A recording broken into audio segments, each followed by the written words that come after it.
bukan kerana tidak ada ilmu, tetapi akhlak mereka pada masa itu. Ada yang saling musuh bermusuhan, saling dendam berdendam, itu sifat orang asabiyah. Berpuak-puak, dendam berdendam, wanita itu seperti barangan saya, tidak ada nilai di sisi mereka. Maka sebab itu di antara kemuliaan yang ada keagungan Nabi Muhammad SAW ialah memertabatkan kaum wanita. Maka bohonglah Islam ini menduakan, menganaktirikan akan kaum wanita. Tidak, Islamlah yang memuliakan akan wanita ini.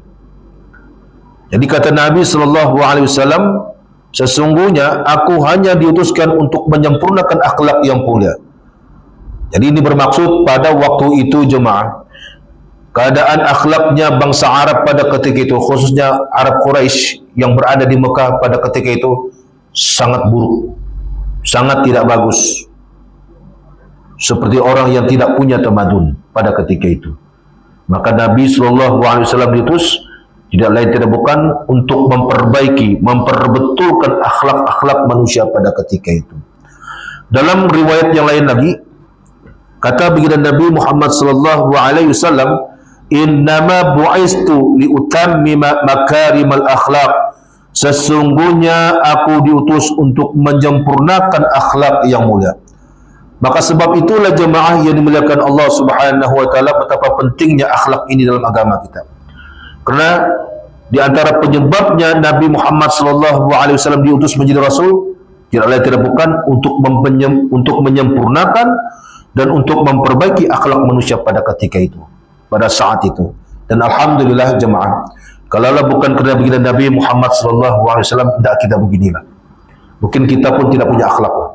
Maka wajib kita bersyukur akan diutusnya baginda Nabi Muhammad SAW. Maka sebab itu kita bicarakan tentang akhlaknya baginda Nabi Muhammad SAW. Seterus jemaah yang memuliakan Allah Subhanahu wa taala, apakah lagi kedudukan akhlak dalam Islam ini? Maka penyusun kitab ini menyatakan di antaranya, akhlak mulia itu boleh memasukkan seseorang itu ke dalam syurga. Jadi jemaah yang dimuliakan Allah Subhanahu wa taala, jangan kita merasakan amal bakti yang kita lakukan ini, sama ada yang fardu ataupun yang sunat, itu menjadi hak yang betul-betul menyebabkan kita masuk ke dalam syurga. Belum. Karena kita sudah ketahui ini jemaah, dalam Al-Quran itu Allah Subhanahu wa taala memberi tahu atau memberi gambaran kepada kita berkenaan tentang bagaimana keadaan orang masuk syurga. Hanya 3 keadaan saja, tidak lebih daripada itu. Yang pertama sekali, Allah Subhanahu wa taala telah menyatakan masuk syurga orang itu memang dia penduduk syurga, ahli syurga. Ketika dia masih ada di dunia, memang baginda Nabi Muhammad SAW telah menyatakan mereka ini ahli syurga. Di antaranya sudah tentu baginda Nabi Muhammad SAW itu penduduk syurga. Orangnya belum wujud, namanya sudah bergandingan dengan nama Allah, la ilaha illallah Muhammad Rasulullah. Itu bergandingan dan itu berada di pintu syurga. Dan itulah yang menyebabkan Nabi Adam AS itu bertawasul dengan namanya, lalu dia diampunkan, lalu dipertemukan dia dengan Hawa ketika mereka sudah diturunkan ke dunia pada ketika itu. Yang kedua pula, Allah menyatakan ada daripada kalangan hambanya ini, Allah Subhanahu wa taala sendiri memasukkan ke dalam syurga. Ini luar biasa. Maka kita sangat mengharapkan ini.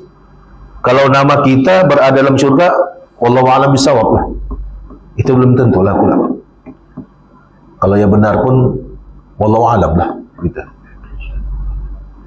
Tapi kita sangat mengharapkan yang ini. Yang kedua ini. Ini benar-benar kita harapkan. Dimasukkan ke dalam syurga. Ini hak otoriti betul-betul Allah Subhanahu wa taala.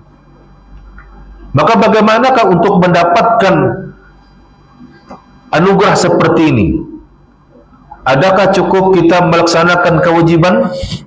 Belum. Adakah cukup saja kita meyakini la ilaha illallah Muhammadar Rasulullah? Belum. Maka untuk mendapatkan natijah ini, agar kita dimasukkan ke dalam syurga Allah dengan hak otoriti Allah Subhanahu wa taala, maka bukan sekadar kita melaksanakan kewajiban yang ada, bukan sekadar kita mendirikan salat fardu 5 waktu, bukan sekadar kita berpuasa di bulan Ramadan, bukan sekadar kita melaksanakan zakat yang ada pada harta kita, bukan sekadar kita melaksanakan ataupun menunaikan ibadah haji jika kita sudah kemampuan, tapi hendaklah kita menunjukkan rasa kecintaan kita kepada baginda Nabi Muhammad SAW, kecintaan kita kepada Allah Subhanahu wa taala melalui dengan jalan melaksanakan perintah-perintah sunat yang telah ditunjukkan oleh baginda Nabi Muhammad SAW. Tiada jalan lain. Pada satu saat ada Arab Badui itu selesai solat lalu bertemu Nabi dan sahabat-sahabat ramai yang lain itu. Ya Rasul, setelah aku beriman kepada Allah Subhanahu wa taala dan aku beriman kepadamu, aku solat fardu 5 waktu, aku puasa di bulan Ramadan, aku keluarkan zakat, adakah aku masuk surga? Maka Nabi bilang, iya, masuk surga. Bila? Wallahu a'lam. Masuk. Bila? Wallahu a'lam. Tapi yang jelas, jemaah yang dimuliakan Allah Subhanahu wa taala, untuk mendapatkan anugerah dimasukkan ke dalam syurga Allah Subhanahu wa taala dengan hak otoriti Allah Subhanahu wa taala itu, kata ulama, tidak cukup kita melaksanakan kewajiban yang Allah perintahkan, kerana itu memang pekerjaan yang menjadi ketetapan sama kita.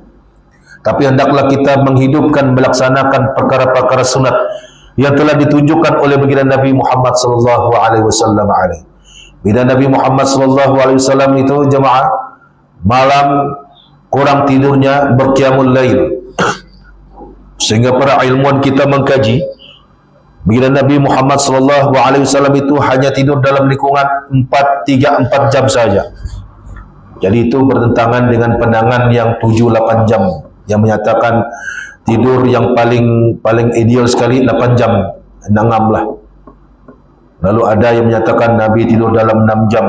Lalu para ulama ilmuwan kita membuat perkiraan kurang tepat lah. Jadi yang tepatnya Nabi itu tidur dalam 3-4 jam saja.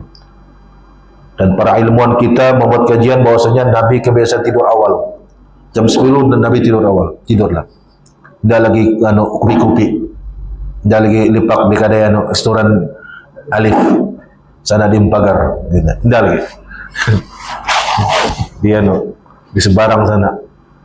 Jam 10. Ideal tu, jam 10. Sudah bangun dalam jam 2. Kita boleh kira lah.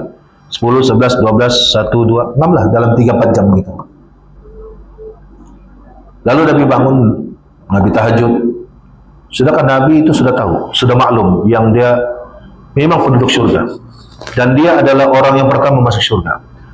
Nabi Muhammad adalah manusia yang mula-mula bangkit. Ketika tiupan sangkakala yang kedua, dia adalah manusia yang mula-mula bangkit. Pada ketika itu. Dan ketika dia bangkit, para ulama menyatakan bahwasanya dia memang diarahkan untuk masuk surga Allah Subhanahu wa taala, tapi dia tidak memilih itu. Ketika Nabi bangkit daripada sudah ditiup sangkakala yang kedua, Nabi bangkit itu dia memang sudah diarahkan masuk surga Allah Subhanahu wa taala. Tidak perlu dihisab. Itu tidak ada proses hisab. Yang proses hisab ni kita. Kita lah. Ya, tengok macam mana lah keadaan kita di dunia ini. Kalau di dunia ini kita sikit-sikit menyusahkan orang aja, insya Allah lah susah lah kita nanti.